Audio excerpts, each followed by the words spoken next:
Mas vamos Não, supor. ele responde assim, porque assim, veja, para eu atuar o sujeito no crime habitual, né? Por exemplo, não, manter casa de prostituição, ou então esse crime de exercício irregular da medicina, eu teria que provar, ter elementos suficientes que o sujeito vinha praticando aquelas condutas, porque um único ato isolado não é suficiente para consumar o delito.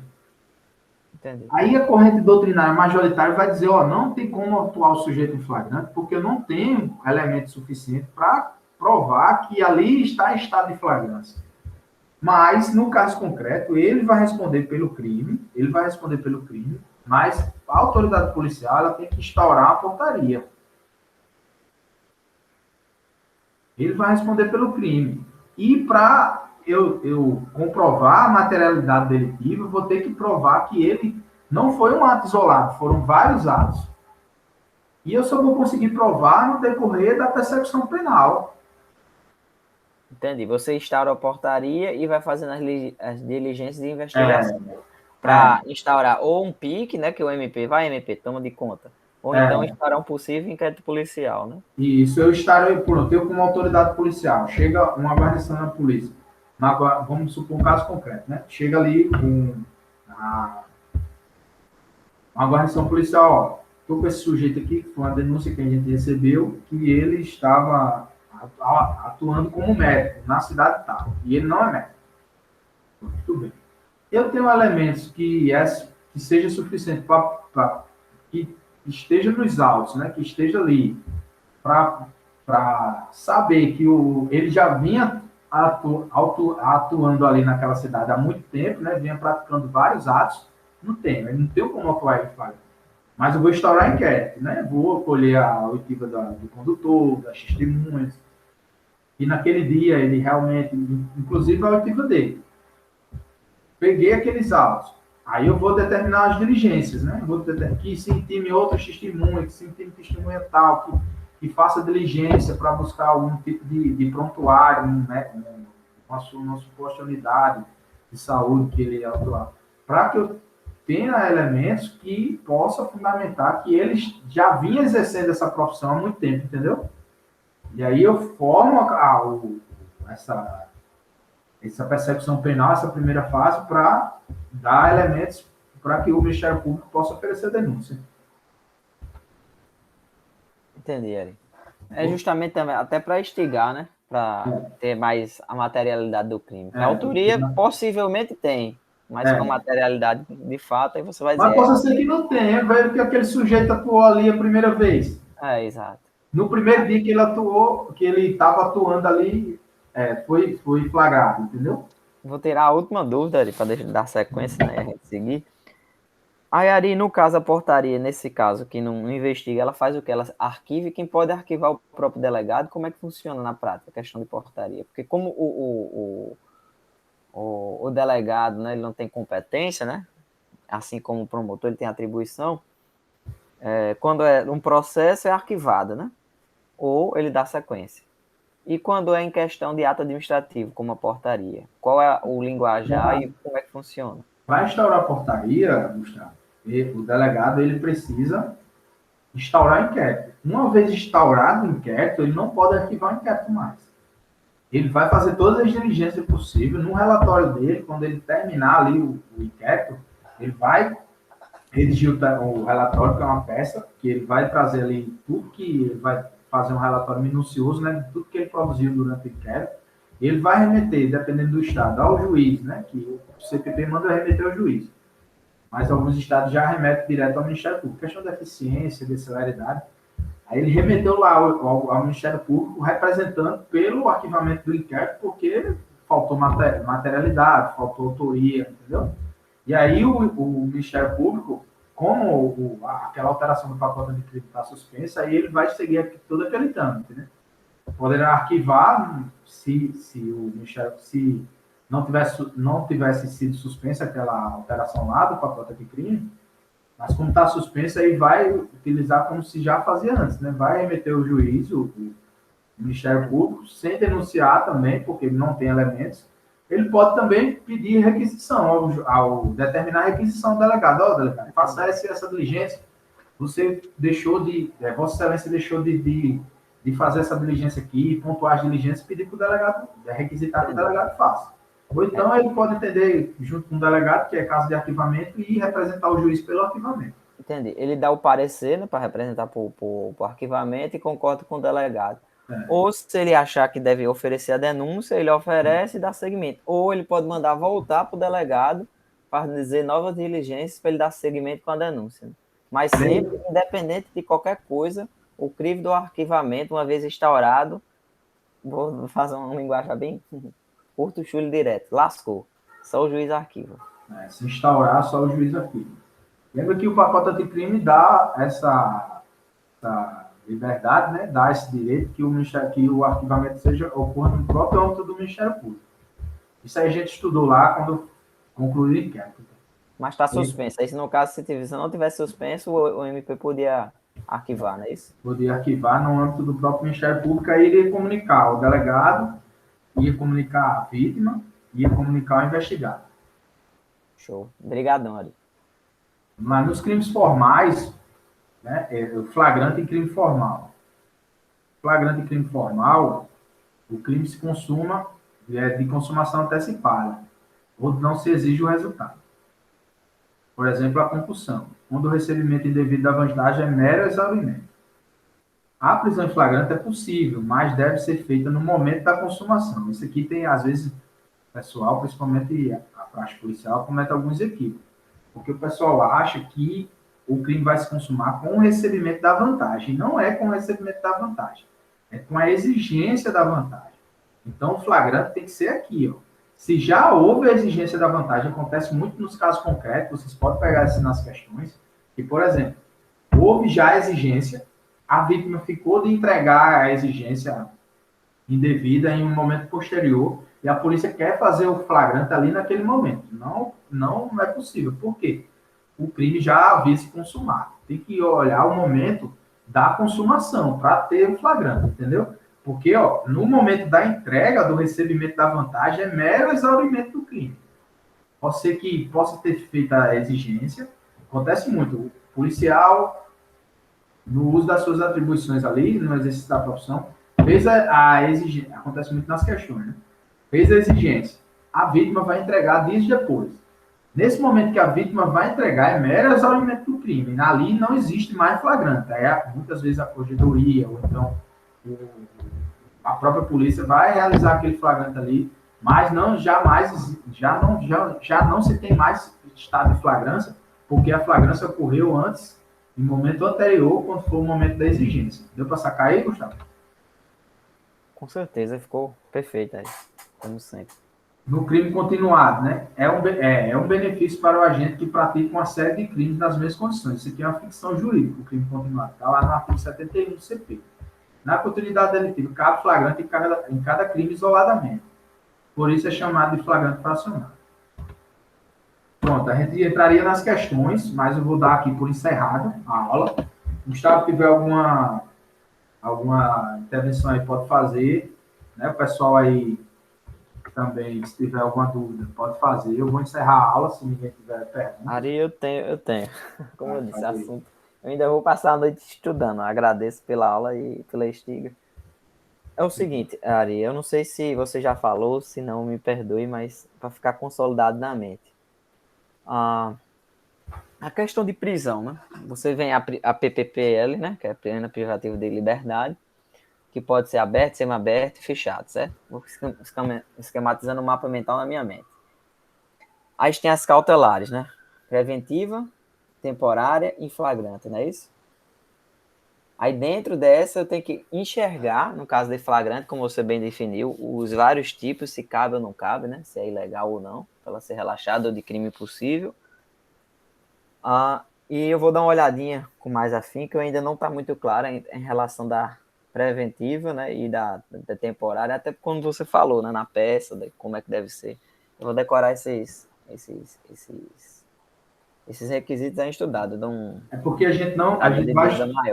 sabe? Porque eu quero fazer esse mapa e fazer, porque às vezes eu vou fazendo a questão de guia agora, e como é que é? Eu quero entender o esquema de forma objetiva e prática, não ficar devagando e aprofundar na questão. Então, o Guga, objetivo principal é a questão. essa dúvida ainda está na sua mente, você ainda está com essa dúvida porque a gente não estudou a prisão em flagrante, a prisão preventiva e a prisão temporária. A gente vai estudar elas no próximo encontro. São prisões cautelares, também chamadas de prisões provisórias.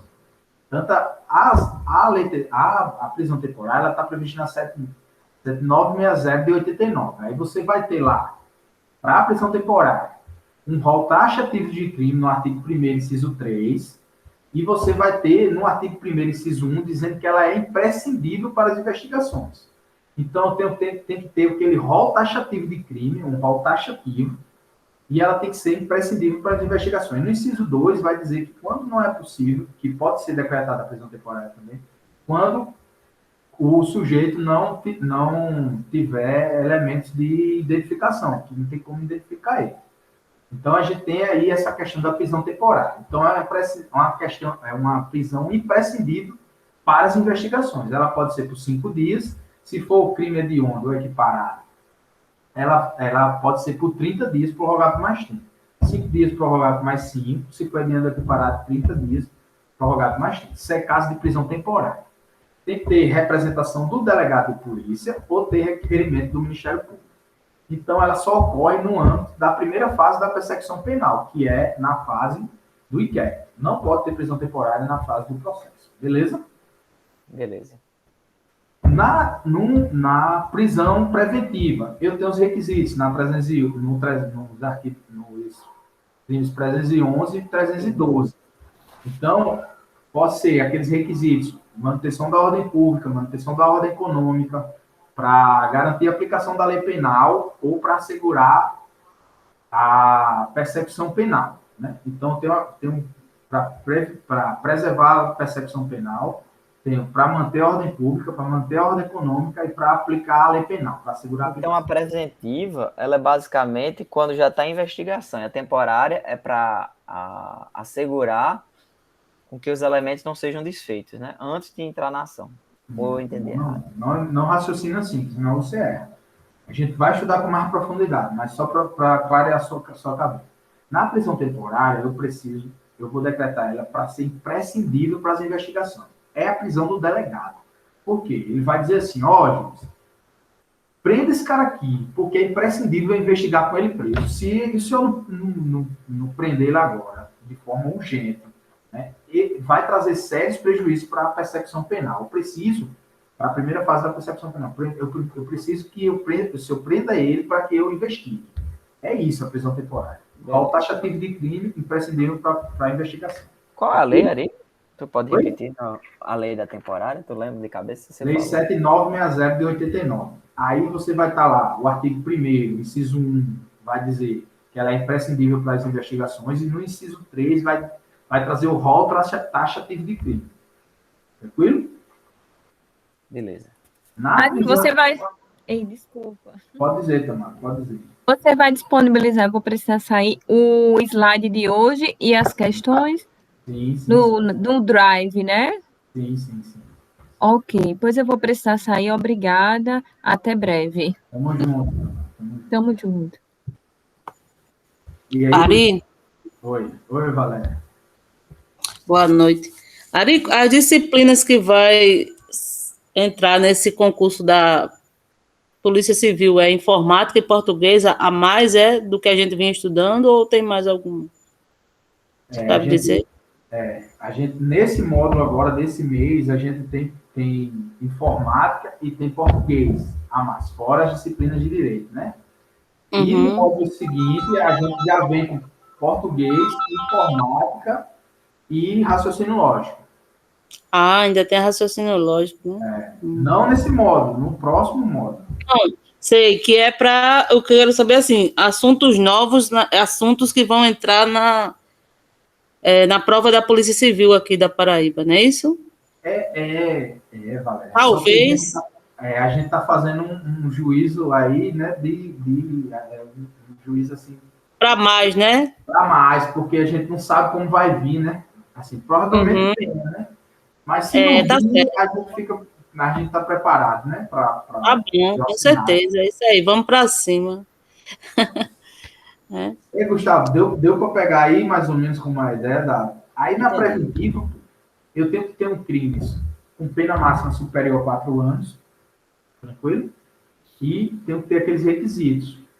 Porque Aí, se não for superior a 4 anos, cabe fiança, né? Então não tem para que ter preventiva, a lógica, né? Como é? Como é? Porque se for inferior a 4 anos, vai caber fiança. Então não tem para que ter preventiva, né? Não pense em fiança não, Gustavo. Olha, fiança é o seguinte. Fiança, a gente você é uma medida cautelar inversa da prisão. Agora, e outra dúvida. Fiança, cabe... Eu sei que tem esses requisitos que você explicou, mas cabe basicamente em qualquer crime que seja até 4 anos, não é isso? Olha, calma. Fiança no âmbito da delegacia e sede policial, que o delegado pode arbitrar. Certo. Os crimes de a pena máxima não seja superior a 4 anos. Show. Beleza? Tem que ser, beleza. Se o crime, a pena máxima, for superior a 4 anos, leve em consideração que ele tem que levar em consideração as causas de aumento e diminuição e as qualificadoras. Tranquilo, beleza. Ele vai lavrar o flagrante e como ele não tem atribuição por vedação da lei, Uhum. ele vai enviar o sujeito para a audiência de custódia. Ele vai fazer a autuação em flagrante, não vai poder arbitrar fiança, porque a pena máxima ao crime que o sujeito cometeu suplanta 4 anos, ele vai lá e vai remeter ao juiz. O juiz pode conceder a fiança. Aí quando é que eu sei? O juiz... Quais são os crimes que eu sei que o juiz pode... A minha dúvida era essa, né? Porque eu não me expressei direito. Como é que eu sei o momento que o juiz pode conceder a fiança? É só na audiência de custódia ou ele pode conceder depois? Acredito que depois ele pode. E quais são as opções? Em qualquer momento ele pode. Ele só não vai conceder fiança, Gustavo, se ele tiver dentro de um crime hediondo ou equiparado. Certo. Entendeu? Ele não vai conceder fiança. Mas ainda que ele não conceda fiança, ele pode dar a liberdade provisória sem fiança. Entendi. É porque, assim, na minha cabeça, eu achava que, tipo, para ele liberar, eu sei que é equivocado, ele precisava conceder a fiança. Não, Mas, ele, se o réu for miserável, a gente não pode usar a seletividade do direito penal, né? Tipo assim, você até falou hoje na aula, né? Se o réu for Mas a miserável, fiança serve para quê, assim, sabe, Ari? É só, tipo, para ele saber que ele precisa ser punido e, enfim, pesar no bolso dele para ele não fazer de novo. Porque quais são os crimes que eu sei que cabe ou não fiança? Eu sei que é de onde não cabe fiança, não é isso? Tem algum outro crime ou leis que falam? Como é que é? Assim, e de onde equiparado? Ó, você não vai... Como é que você vê se o crime cabe fiança? Você vai lá na lei 8.079/90, que é a lei dos crimes hediondos. Beleza. Lá vai ter um rol taxativo de crime. O que não só tá é de onde que tiver lá. O que não tiver, tchau. E aí os hediondos e os equiparados. Aí o juiz não pode arbitrar fiança aí. Mas ainda assim que o sujeito tenha cometido um crime hediondo ou equiparado, e não caiba fiança, o juiz, não cabe fiança aqui não, mas eu dou liberdade provisória a ele. Porque não tem... Ele não está com os requisitos da preventiva, né? Do 311, 312. Entendi agora. Exato. Entendi agora. Entendeu? O cara, então, tem que ver. Se não cabe temporária, então já é ilegal, manda relaxar. Se está na preventiva e não apresenta nenhum risco dos rolos elencados no artigo 311, 312, cabe preventiva e independente de fiança. Se o juiz quiser, a título de punição, e caso não vai oferecer nenhum ônus financeiro, dada a condição financeira e social do réu, ele pode arbitrar sem a fiança, não é isso? E, diante dos hediondos e equiparados, já não cabe fiança de modo algum. Raciocinei certo? Raciocinou certo. Só com uma precisãozinha, mas é isso. A ideia a precisão foi só... você falou aí na questão da preventiva, né? De decretar o relaxamento, não, de decretar a liberdade provisória sem a preventiva e a questão da fiança, né? Pronto, então, o que é que a gente tem, né? Vamos lá, para ficar bem claro. O sujeito cometeu o crime suplanta 4 anos. Em sede policial não pode ter fiança, beleza? Beleza, show. Chegou na audiência de custódia ou até mesmo no juiz natural, né? Lá da comarca. Se o juiz verificar que não tem representação por prisão temporária, não tem requerimento de prisão temporária, né? A gente está na fase ainda da investigação, né? Ou se excedeu o limite também, né? Se excedeu o limite, relaxa. Se excedeu o limite, quê? Do tempo, que não tem um tempo? Sim, a temporária não tem tempo. A temporária, ela vai estar lá naquele rol taxativo de crime. Entendeu? Certo. O crime tem que estar previsto no rol taxativo. Então ela não tem tempo, né? Ela fica lá sem circunstância. Na preventiva, o crime tem que ser superior a 4 anos. Beleza? Beleza. Então o juiz viu, não tem representação por temporária, não tem preventiva. Ou então não cabe. Beleza, não cabe. Não cabe preventiva também. Não caiu naqueles requisitos, nos 4 requisitos, né? E o crime, por exemplo, não cabe a preventiva. Então o juiz dá, vou conceder, não é um hediondo equiparado, vou conceder uma fiança. Concede a fiança. Então o juiz diz, vou conceder a fiança, mas o réu é miserável. Dispensa a fiança. Sacou? Beleza. É um crime que é hediondo ou equiparado. Se o crime é hediondo ou equiparado, ele não pode arbitrar fiança, o juiz. Aí é o juiz que não pode. Mas ele pode, se ausentes os requisitos da preventiva ou da prisão temporária, ele pode conceder a liberdade provisória sem o pagamento de fiança. Entendi. Prisão temporária e prisão preventiva, no próximo encontro, a gente vai revisar o assunto de hoje, fazendo o quê? Várias questões. Ari, só mais uma dúvida. No caso da liberdade provisória, quando ele for conceder, ele é obrigado a fazer com alguma medida ou não? Ele pode dar liberdade provisória sem nenhuma medida? Porque não tem as medidas, eu posso conceder liberdade provisória atentando com alguma medida, né? Ele tem que analisar o caso concreto, né? Se no caso concreto ele vê que não é suficiente, qualquer daquelas medidas dos 319, que outras medidas cautelares diversas da prisão, ele concede a liberdade provisória sem nenhuma medida cautelar diversa da prisão.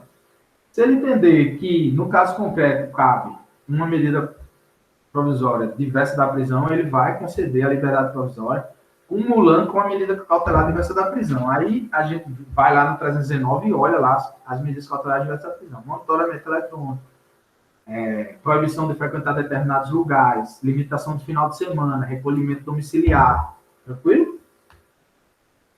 Tranquilo. Show. É como eu disse, você me motivou a passar a noite estudando português, eu já estava na cabeça estudar ordenado, subordinado e ver essa parte de cautelares hoje. Se não der, eu pego amanhã. Mas muito obrigado mesmo. Bora aqui, ó. Pessoal, vou encerrar a aula, né? Foi um prazer estar com os senhores hoje.